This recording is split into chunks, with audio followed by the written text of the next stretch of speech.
بسم اللہ الرحمن الرحیم۔ السلام علیکم۔ عیسائی جادوگر ساگر نے مچھیرن سے کہا، اے عورت، تو نے بالکل صحیح پہچانا ہے، صرف میں ہی ہوں جو تیرے دکھ درد دور کر سکتا ہوں، لیکن اس کے لیے ضروری ہے کہ تو وہ سب کچھ خاموشی سے کرتی رہے جو میں تم سے کرنے کے لیے کہتا ہوں۔ تو ہر دوسرے دن مجھ سے شکایت کرنے کے لیے آ جاتی ہے اور تجھے اپنے خاوند سے ہمدردی بھی ہو جاتی ہے۔ یا تو تم وہ سب کچھ برداشت کرو جو میں کہتا ہوں اور اپنے شوہر سے نجات حاصل کر لو، یا پھر چپ چاپ جا کر اپنی غربت بھری زندگی گزارتی رہو۔ یہ سننا تھا کہ مچھیرن نہ کر کے کانوں کو ہاتھ لگانے لگی اور کہنے لگی، مجھے ایسی زندگی نہیں گزارنی جس میں میرے پاس پہننے کے لیے ڈھنگ کا لباس تک نہ ہو اور کھانے کے لیے سوائے بدبودار مچھلی کے یہ شخص مجھے کچھ نہ دے سکتا ہو۔ مجھے اپنی زندگی بدلنی ہے اور اس کے لیے مجھے جو چاہے کرنا پڑا میں کروں گی۔ یہ سنتے ہی عیسائی ساگر کے چہرے پر شیطانی مسکراہٹ آ گئی اور اس نے کہا، اچھی زندگی پانے کے لیے تو قیمت ادا کرنا بے حد ضروری ہے۔ کیا تو آج کی قیمت لے کر آئی ہے؟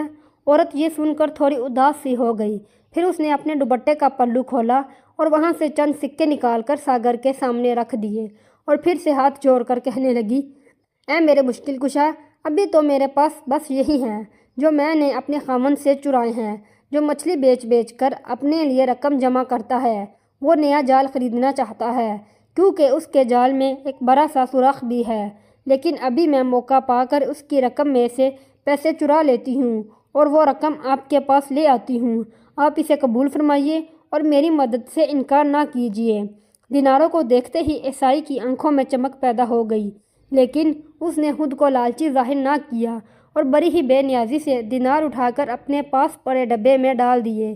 اس کے بعد اس نے مچھیرن کو اپنے قریب کیا اور اس کے کان میں سرگوشیاں کرنے لگا۔ سلطان چونکہ کان لگا کر جھونپڑی کے ساتھ کھڑے تھے تو انہیں ان کی آوازیں واضح سنائی دے رہی تھیں۔ اب جو کچھ سلطان نے سنا اس سے ان کے رونگٹے کھڑے ہو گئے۔ وہ دونوں آگے کے وقت کے لیے لائحہ عمل ترتیب دے رہے تھے۔ یہ سن کر سلطان کا خون کھولنے لگا۔ انہیں اس غریب مچھیرے پر بے حد ترس آیا جو اتنا سادہ آدمی تھا کہ سمندر میں ملنے والی لاش کو بھی چڑیل سمجھ رہا تھا، لیکن اس کی بیوی اس عیسائی کو اس کی ساری کمائی دیے جا رہی تھی اور بدلے میں اس کے کالے جادو کی خدمات لے رہی تھی۔ اس مچھیرن کو نہیں پتا تھا کہ وہ اپنی دنیا اور آخرت دونوں برباد کر رہی ہے۔ ان دونوں کی باتیں سن کر سلطان نے سوچ لیا کہ اب آگے کیا کرنا ہے، لیکن وہ دونوں نہیں جانتے تھے کہ ان کی موت باہر کھڑی ان کی ساری باتیں سن رہی ہے۔ سلطان نے جب ان کے سارے ارادے جان لیے تو ان کے کھڑے رہنے کا کوئی فائدہ نہ رہا۔ وہ جان چکے تھے کہ اب انہیں آگے کیا کرنا ہے۔ اس کالے جادو کرنے والے پنڈت کا علاج انہیں بہت پہلے کر دینا چاہیے تھا، لیکن اب جو کچھ وہ کرنے جا رہا تھا اسے روکنا بے حد ضروری تھا، ورنہ اس معصوم مچھیرے کی زندگی کا کوئی بھروسہ نہ تھا۔ سلطان نے جلد ہی اپنے وزیر اور ساتھیوں کو لیا اور محل واپس چلے گئے۔ وہ جو کچھ کرنا چاہتے تھے اس کے لیے انہیں اگلی صبح کا انتظار کرنا تھا۔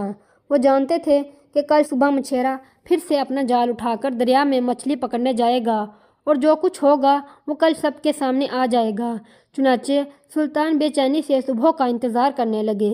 جو ہی صبح ہوئی، سلطان جو فجر کی نماز کے لیے پہلے سے ہی بیدار تھے اپنے وزیر اور خاص ساتھیوں کو لے کر دریا کی طرف روانہ ہو گئے۔ انہیں آج ایک بے حد ضروری کام کرنا تھا۔ ان کے قدموں میں بڑی تیزی تھی۔ جو ہی وہ لوگ دریا کے اس کنارے پر پہنچے جہاں مچھیرے نے جال کے اندر لڑکی کی لاش دیکھی تھی، یہ دیکھ کر وہ چونک گئے کہ وہاں وہ غریب مچھیرا پہلے سے ہی موجود تھا۔ شاید وہ ان سے کچھ دیر پہلے ہی آیا تھا کیونکہ وہ اپنا جال سیدھا کر رہا تھا۔ شاید وہ پھر سے آج مچھلیاں پکڑنے آیا تھا کیونکہ اس کے گھر کی روزی روٹی اسی سے چلتی تھی۔ اس کے چہرے پر گہری فکر کے سائے تھے اور وہ خوف زدہ بھی تھا۔ ذرا سی بھی کھٹکے پر وہ چونک کر ادھر ادھر دیکھنے لگ جاتا۔ سلطان کے ساتھی چند قدموں کی دوری پر اس کو دیکھ رہے تھے اور سوچ رہے تھے کہ اب آگے کیا ہونے والا ہے۔ اس مچھیرے نے اپنا جال پانی کے اندر پھینکا اور انتظار کرنے لگا۔ وہ مچھلیوں کے انتظار میں تھا، یہ جانے بغیر کہ آج دریا میں سے مچھلیوں کے بجائے کیا نکلنے والا ہے۔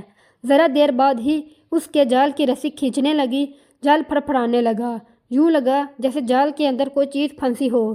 مچھیرے نے زور لگایا اور رسی سے جال کو اوپر کھینچنے لگا۔ جو ہی جال سطح پر آ کر ٹکرایا، مچھیرے کی بے ساختہ چیخ نکل گئی کیوں نہ نکلتی۔ جال میں آج پھر ایک لڑکی کی برہنہ ٹانگیں نظر آ رہی تھی۔ یہ منظر نہ صرف مچھیرے نے دیکھا بلکہ کچھ دور چھپے سلطان اور اس کے ساتھیوں نے بھی دیکھ لیا۔ اگر انہوں نے کل رات عیسائی اور مچھیرن کی ملاقات نہ دیکھی ہوتی تو شاید اس وقت وہ بھی حواس باختہ ہو جاتے، لیکن وہ جانتے تھے کہ آنے والے وقت میں کیا ہونے والا ہے۔ مگر مچھیرا تو اپنے ہوش گنوانے کو تیار تھا۔ وہ پہلے سے ہی اس چڑیل سے گھبرایا ہوا تھا اور بار بار گھبرائی ہوئی نظر سے ارد گرد دیکھتا تھا۔ اب جب اس نے جال کے اندر اس لڑکی کی لاش کو ایک بار پھر دیکھا تو خوف سے چلانے لگا، لیکن اس کی چیخیں سننے والا کوئی بھی آس پاس نہیں تھا۔ اس نے گھبرا کر اس جال کو واپس دریا کے اندر پھینک دیا۔ یہی وہ وقت تھا جب سلطان اور اس کے ساتھی اپنی خفیہ جگہوں سے باہر نکل آئے۔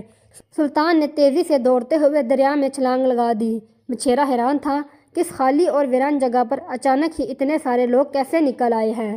سلطان کے پیچھے پیچھے وزیر اور ان کے ساتھیوں نے بھی دریا میں چھلانگ لگا دی۔ جو کچھ بھی تھا وہ دریا کے اندر ہی موجود تھا۔ دریا میں چھلانگ لگاتے ہی سلطان حیران رہ گئے، کیونکہ دریا میں تہہ کے اندر وہ مچھیرن اپنا سانس روکے جلدی جلدی جال کے اندر سے وہ لڑکی کی لاش نکال رہی تھی۔ اپنے پیچھے کسی کی موجودگی محسوس کر کے اس عورت نے اندازہ کرنا چاہا کہ کون ہے، لیکن چونکہ یہ تمام لوگ دریا کے اندر پانی میں موجود تھے اس لیے وہ عورت ان سب کو پہچان نہ پائی۔ بس تیزی سے ہاتھ پاؤں مار کر دریا کا دوسرا کنارہ جس میں گھنا جنگل اگا ہوا تھا اس طرف بڑھنے لگی، لیکن سلطان اور وزیر اسے پکڑ چکے تھے۔ جلد ہی ان لوگوں نے مچھیرن کو پکڑ لیا اور اسے گھسیٹتے ہوئے دریا سے باہر لے آئے۔ یوں ہی یہ تمام افراد دریا سے باہر آئے۔ مچھیرا اپنی بیوی کو ان کے ساتھ دیکھ کر حیران رہ گیا۔ مچھیرن کی حالت گہر ہو رہی تھی۔ وہ سر تا پیر پانی میں ڈوبی ہوئی تھی، لیکن اس کی سانس اکھڑ اکھڑ کر آ رہی تھی۔ ایسا محسوس ہو رہا تھا کہ پانی کے نیچے زیادہ وقت گزارنا اس کے لیے معمول کی بات ہے۔ سلطان کو یاد آیا کہ مچھیرے نے بتایا تھا کہ اس کی بیوی کا تعلق بھی مچھیروں کے خاندان سے ہے۔ سلطان نے وزیر کو اشارہ کیا۔ اس نے ایک اور ڈبکی لگائی اور دریا کے اندر جا کر ایک اور چیز باہر نکال کر لے آیا۔ اب کی بار چونکنے کی باری سب کی تھی۔ مچھیرے نے جب وزیر کے ہاتھ میں یہ چیز دیکھی تو اس کی سانسیں بند ہو گئیں۔ وزیر کے ہاتھ میں ایک بڑا سا پتلا تھا جو ہو بہو ایک لڑکی کی لاش کے جیسا لگتا تھا۔ یہ پتلا بے جان تھا اور یقینی طور پر کالے جادو کی مدد سے بنایا گیا تھا۔ مچھیرے نے جب یہ پتلا دیکھا تو شور مچانے لگا، یہی ہے وہ چڑیل جو روزانہ میرے جال کے اندر آتی ہے، مجھے یہ برباد کر کے رہے گی۔ سلطان نے اسے کہا، خاموش ہو جاؤ، یہ کوئی زندہ لڑکی یا اس کی لاش نہیں بلکہ یہ ایک ایسا پتلا ہے جسے ایک لڑکی کے روپ میں بنایا گیا ہے۔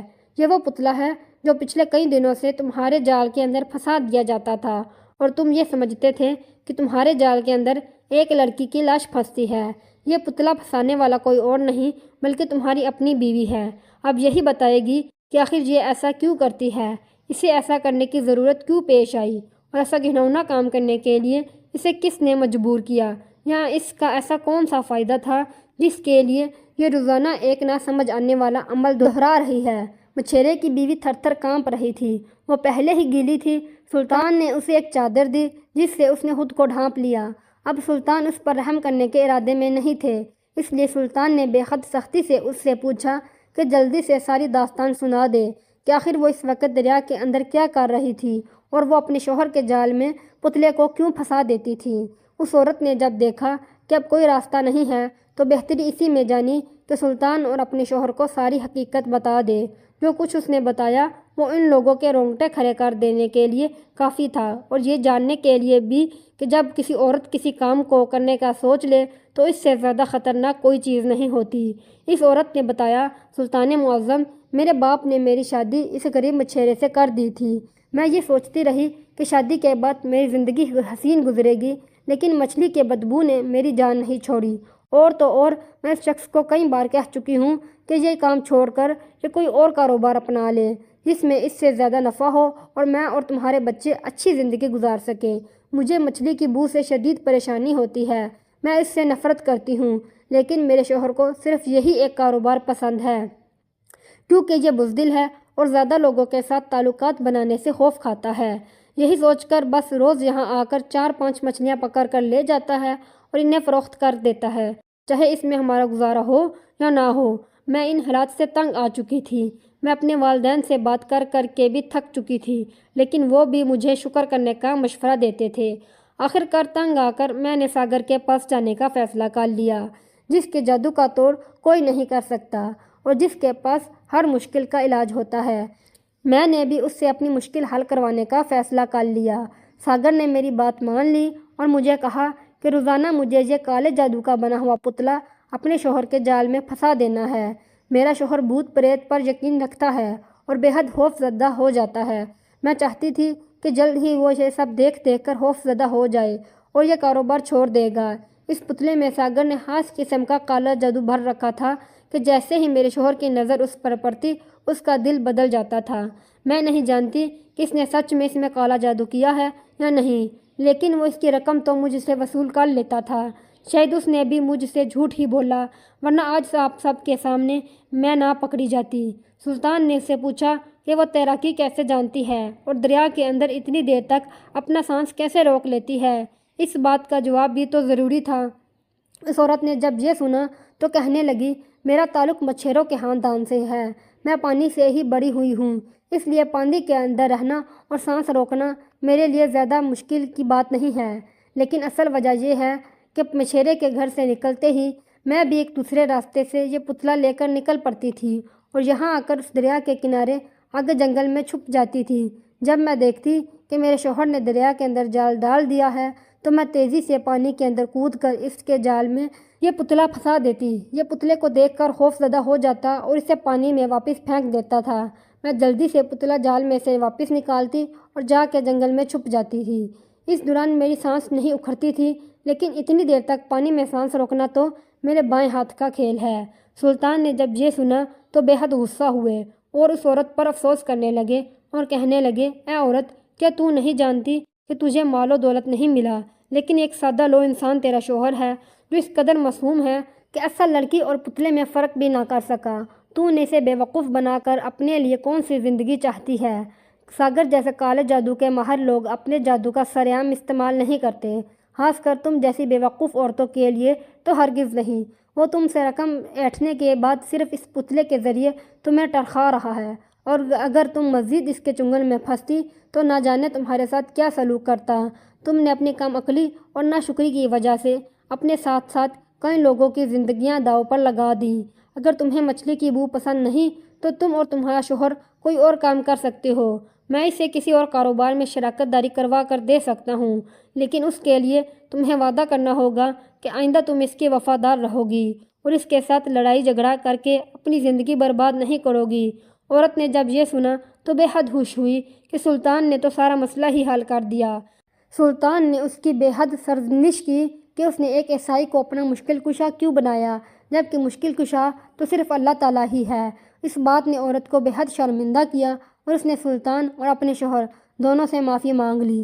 سلطان نے پتلے کو اٹھا کر توڑ پھوڑ ڈالا اور اسے دریا میں پھینک دیا۔ سلطان نے اپنی عقل مندی سے ایک گھر کو ٹوٹنے سے بچا لیا اور اب ان کا اگلا ٹارگٹ اس عیسائی کو گرفتار کرنا تھا، جس سے آزاد چھوڑ کر انہوں نے پچھلی بار بھی بڑی غلطی کی تھی۔ جلد ہی ان کے سپاہی اس عیسائی جادوگر کو گرفتار کر کے لے آئے، جو دن چڑھے تک سونے کا عادی تھا۔ صبح صبح ہی اپنے سر پر سپاہی دے کر چونک گیا، لیکن اب اس کی آنے والی زندگی زندان خانے میں ہی گزرے گی۔